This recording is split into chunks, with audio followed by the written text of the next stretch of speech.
وعندنا المرحلة الثالثة هي عبارة عن مصنع إضافي للمصنع الموجود اللي بيوصل لإجمالي طاقة إنتاجية للمجمع ده إلى 80,000 سيارة سنويا.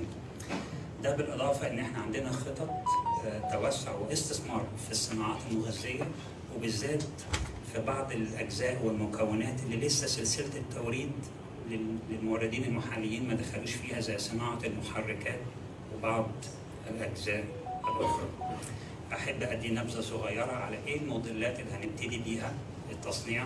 الحقيقة إحنا هنبتدي بموديل هو مشهور جدا في ماليزيا، هي بروتون ساجا، وإنما في نفس الوقت عندنا خطة لإنتاج 3 موديلات أخرى قبل نهاية 2027 للموديل الحالي.